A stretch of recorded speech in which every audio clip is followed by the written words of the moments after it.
Hello दोस्तों, मेरा नाम है महेश काकानी। आप सबका स्वागत है मेरे इस यूट्यूब चैनल के अंदर और इस वीडियो के अंदर भी। इससे पहले जो मैंने थर्सडे को वीडियो अपलोड करी थी, जो मैंने मिस्टेक्स बताई थी सीए फाउंडेशन नवंबर 21 में 1.5 डेज के अंदर क्या क्या मिस्टेक्स होते हैं, क्या क्या मिस्टेक्स मैंने करी है, उस वीडियो को आप लोगों ने बहुत प्यार दिया, उसके लिए धन्यवाद। उस वीडियो को 1000 से ज़्यादा स्टूडेंट्स देख चुके हैं और मेरे उस वीडियो के अंदर कमेंट सेक्शन में काफ़ी बच्चों ने कमेंट्स करे हैं, काफ़ी बच्चों ने क्वेरीज पूछी है, क्वेश्चंस पूछे। जितना मेरे से हो सका, जितना मेरे से बन पाना, मैंने उन सब का आंसर्स दिया है और आगे भी देता रहूंगा। आज की इस वीडियो में मैं अकाउंट्स सब्जेक्ट्स के बारे में बताऊंगा कि मेरे कैसे 54 मार्क्स आए थे, मैंने क्या पढ़ा, क्या नहीं पढ़ा, क्या स्किप करा टॉपिक और मैंने क्या गलती करी। तो उसके लिए बात करते हैं। इसके लिए वीडियो को आगे तक देखते रहिए। सबसे पहले मैं आपको बताता हूँ कि मैंने कौन कौन से टॉपिक्स अच्छे से करे थे। सबसे पहला टॉपिक था एवरेज ड्यू डेट और सेकंड टॉपिक था अकाउंट करंट। इन दो के अंदर ऑप्शंस भी आते हैं, कभी कभार 5-5 नंबर के दोनों क्वेश्चंस भी आते हैं, तो ये टॉपिक स्किप कभी मत करना। आप 5 नंबर आपके कहीं नहीं जाएंगे, बहुत इजी टॉपिक्स रहते हैं। सेकंड टॉपिक मैंने करा था बिल्स ऑफ एक्सचेंज। वो इतना इजी है, आप अगर समझ जाओगे ना एक बार कि उसको कैसे सॉल्व करते हैं, कि ना उसके एंट्रीज क्या है, बिल्स रिसीवेबल, बिल्स पेएबल, तो आपको वो चैप्टर एकदम इजी लगेगा। और हो सके तो आप साइड के अंदर ना, जैसे कि छोटा मोटा वो नहीं करते क्या, ये ए को बी ने माल भेजा तो उससे ये हो गया, बिल्स पेबल गया, बिल्स, वो बना के भी आ जाना साइड में, हो सके, क्योंकि मैं बना के आया था और वो मेरे 10 नंबर का क्वेश्चन था और मेरे को लगता है कि उसमें 10 में से 10 नंबर मेरे को मिले थे। तो सेकंड टॉपिक में आपको बताऊंगा कि रेक्टिफिकेशन ऑफ एरर्स, क्योंकि रेक्टिफिकेशन ऑफ एरर भी बहुत ईजी होता है एक बार आप उसको समझ चुके हो तो।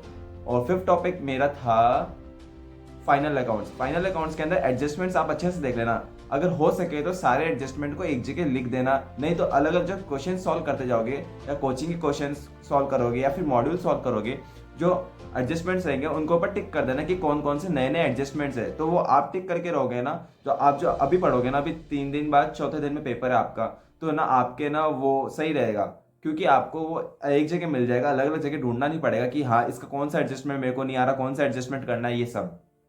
ठीक है। अब फिर नेक्स्ट टॉपिक मैं बताऊंगा कि एनपीओ। एनपीओ भी बहुत इजी है, अगर एक बार आपने सीख लिया तो उसके एडजस्टमेंट्स, उसके फॉर्मेट्स वगैरह। ठीक है, एनपीओ भी बहुत इजी है अगर आपने एक बार समझ लिया तो उसको। और उसके बाद में मैं आपको बताऊंगा कि ये ना एक ही टॉपिक के ऊपर ज़्यादा फोकस मत करना। जैसे कि मेरे टाइम के अंदर कंसाइनमेंट का एक भी क्वेश्चन नहीं आया था और मैंने कंसाइनमेंट के अंदर इतना ध्यान दिया कि बाकी चैप्टर्स तो छोड़ो, पहले मैं कंसाइनमेंट के ऊपर इतना फोकस करा, क्योंकि मैंने वीडियोस देखी थी बहुत सारे कि ना कंसाइनमेंट के ऊपर बहुत सारे मतलब क्वेश्चंस आते थे, कि ना टेस्ट में भी कंसाइनमेंट के ऊपर क्वेश्चंस आते थे। लेकिन एग्जाम के अंदर मैंने ये चीज़ नोटिस करी है कि ना एक टॉपिक के ऊपर कभी फोकस नहीं करना चाहिए ज़्यादा, सबको इक्वल वेटेज रखना चाहिए। जो ज़्यादा नंबर के, जैसे कि जो 10 नंबर के क्वेश्चन है हर चैप्टर के, जो 10 नंबर के जो चैप्टर्स होते हैं उनको इक्वल ट्रीट करना चाहिए, ताकि कोई सा भी एग्जाम में आ जाए आप सॉल्व कर सको। मैंने कंसाइनमेंट के ऊपर ज़्यादा फोकस करा और मेरी यही गलती थी, जिसके लिए मैंने जो कंपनी अकाउंट्स था उसके अंदर मैंने ज़्यादा फोकस नहीं कर पाया, क्योंकि मेरे को टाइम नहीं मिला। तो कंसाइनमेंट के एक भी क्वेश्चन नहीं आए थे और मैं कंसाइनमेंट पढ़ के गया था। तो आप इस चीज़ का ध्यान रखना कि किसी एक टॉपिक के ऊपर ज़्यादा फोकस मत करना, इक्वली टाइमली डिवाइड करना सबको। ठीक है। अब नेक्स्ट टॉपिक मैं बताता हूँ कि कंसाइनमेंट भी आप सॉल्व कर लेना, वो भी ईजी है, लेकिन उसके जो ये 33.5%, ये जो कंसाइनमेंट जो गुड्स रहते हैं आप वो देख लेना कि कॉस्ट के ऊपर जो है ना, कॉस्ट के ऊपर 10% इंक्लूड करके अपन ने ना गुड्स भेजा कंजाइनी को, तो ये सब देख लेना। ये भी बहुत इजी रहता है, लेकिन उसको थोड़ा सा हार्ड सॉल्व करना पड़ेगा, तब तक के लिए वो हार्ड लगेगा आपको। ठीक है। अब नेक्स्ट टॉपिक मैं आपको बताता हूँ कि एक सेकेंड, स्क्रिप्ट लिखी हुई है मेरी, मैं भूल गया था। बीआरएस, नेक्स्ट बीआरएस देख लेना, क्योंकि बीआरएस के अंदर भी ना आपको, जैसे कि आप है ना एग्जाम के अंदर ऐसे करोगे कि ये प्लस गया, ये माइनस गया, पासबुक कैश बुक वाला, तो बीआरएस भी बहुत इजी रहता है। वो 10 नंबर का क्वेश्चन आया था और मेरे टाइम पे भी नवंबर 21 में एग्जाम के अंदर 10 नंबर का क्वेश्चन आए थे, तो वो भी आप देख लेना अच्छे से, वो भी ईजी रहता है। ठीक है।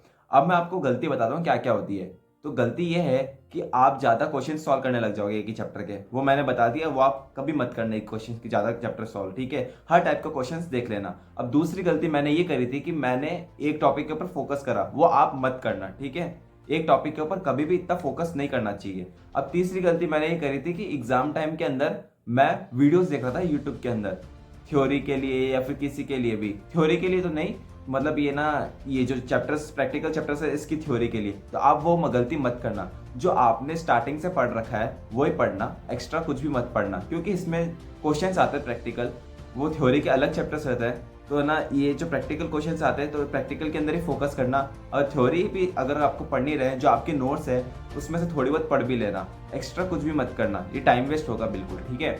अब चौथी, अब मैं आपको ये बताता हूँ कि ना क्या क्या और करना चाहिए। ट्रू एंड फॉल्स देख लेना मॉड्यूल्स के अंदर। मॉड्यूल्स के जो क्वेश्चंस के जो बैक में ट्रू और फॉल्स रहते हैं, जो बैक क्वेश्चंस रहते हैं, वो एक बार देख लेना, भले अगर सॉल्व नहीं करने का टाइम नहीं रहा तो, ठीक है। ट्रू एंड फॉल्स देख लेना, क्योंकि वो भी 12 नंबर के अप्रॉक्स आता है। मैं आपको बताता हूँ कि जो थ्योरी क्वेश्चंस होते हैं वो मैंने फर्स्ट चैप्टर का पढ़ा था, खाली फर्स्ट चैप्टर खाली पढ़ के गया था, बाकी मैंने नहीं पढ़ा। आप लोग पढ़ लेना, ये मेरी गलती थी। अब मैं आपको बताता हूँ कि जो मैंने चैप्टर्स बोले वो तो करना ही करना, लेकिन उसके अलावा भी जो बाकी चैप्टर्स जो बचे हुए हैं, जैसे कि पार्टनरशिप अकाउंट हो गया, वो भी कर लेना, क्योंकि वो भी एग्जाम्स के अंदर आते हैं। मेरे टाइम पे वो 10 नंबर का आया था और मेरे को ज़्यादा आता नहीं था वो, तो मैंने आधा सॉल्व करा था और उस अकॉर्डिंग मेरे को नंबर मिल गए थे। और एग्जाम्स का जो प्रेशर आता है ना एग्जाम्स के टाइम पे, वो तब आता है जब आपने ढंग से कुछ तैयारी ना करी हो। और मैंने कर रखी थी, और मैंने जब क्वेश्चन पेपर देखा था तो थोड़ा मेरे को प्रेशर आया। तो मैंने एक क्वेश्चन था 20 नंबर का, जिसके अंदर BRS वगैरह वो वाले क्वेश्चन थे, वो मेरे को अच्छे से आते थे, तो मेरे को पता था वो 20 में से 20 आएंगे। और बाकी जितने भी क्वेश्चन थे, एवरेज ड्यू डेट का भी वो मैंने पूरा करा था, अकाउंट करंट का भी वो मैंने पूरा करा था, रेक्टिफिकेशन वाला भी पूरा मैंने करा था। लेकिन जो बाकी जो क्वेश्चंस होते हैं, जैसे कि ना फाइनल अकाउंट्स के अंदर 15 नंबर का मिक्स क्वेश्चन आ गया था, और पार्टनरशिप का भी आ गया था, लेकिन वो मेरे को पूरा नहीं आ रहा था, तो मैंने आधा तक सॉल्व करा। और जितना मेरे को लगता है ना कि हाँ इतने नंबर आएंगे, मैंने एग्जाम्स देने के बाद में जब CA फाउंडेशन का खत्म हो गया, उसके बाद में मैं कैलकुलेशन करने बैठ गया। अब कैलकुलेशन करने के बाद मेरे को पता चला कि मेरे 50 से 55 नंबर तक, हाईएस्ट बोल रहा हूँ मैं, इतने मेरे हाईएस्ट आएंगे, ठीक है, 50 से 55 तक। तो मेरे वो आए थे 54 मार्क्स। अब मैं ये बताता हूँ कि कैसे आए थे मैंने हर क्वेश्चन सॉल्व करा, एक भी क्वेश्चन मैंने छोड़ा नहीं। और मेरे पेरेंट्स ने बोला था एक भी क्वेश्चन छोड़ना मत, टीचर ने भी मेरे को गाइड करा था, तो मैंने एक भी क्वेश्चन नहीं छोड़ा। जितना मेरे को आया, जितना मेरे को फॉर्मेट आया, जितने मेरे को मतलब लगे कि हाँ ये एंट्री होगी, देखिए जैसे कि ट्रेडिंग P&L वगैरह तो अपन को पता ही है आइटम्स कहाँ का क्या लगते हैं, जो इसके ना एडजस्टमेंट्स आए थे वो भी मेरे को आ रहे थे, एक दो को छोड़ के। तो मैंने क्या करा था, एडजस्टमेंट मैंने कर लिया था, और मेरे को पता था कि एक आइटम कहाँ पे जाएगा, तो मैंने आइटम वहाँ पे कर दिया। और मेरे जो पूरा आंसर्स नहीं हो पाया, क्योंकि टाइम थोड़ा लेंदी पेपर था, तो मैंने वो जितना करा उसके हिसाब से 15 नंबर में से मेरे को लगा था 7-8 नंबर आ ही जाएंगे, तो उतने आ गए होंगे, क्योंकि मेरे को लगा 54 मार्क्स 55 मार्क्स इतने मेरा हाईएस्ट आएंगे, तो वो आए।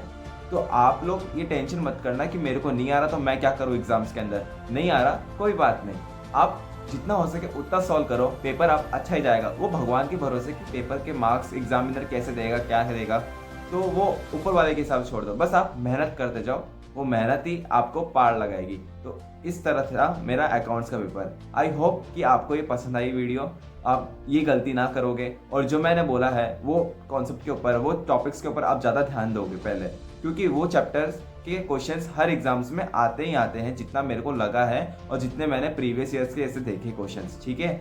मेरी वीडियो को देखने के लिए धन्यवाद। हो सके तो मेरे इस वीडियो को अपने दोस्तों के साथ शेयर भी कर देना, ताकि उनको भी पता लगे कि इंपॉर्टेंट टॉपिक्स कौन कौन से, मेरी गलतियां क्या थी, कैसे मेरे को 54 मार्क्स आए थे अकाउंट्स के अंदर। और इस वीडियो को लाइक कर देना, सब्सक्राइब कर देना मेरे यूट्यूब चैनल को, क्योंकि अभी मैं वापस रिज्वाइन कर रहा हूँ यूट्यूब चैनल, पहले मैं बनाता था, तो वापस सपोर्ट करना मेरे को। Thank you.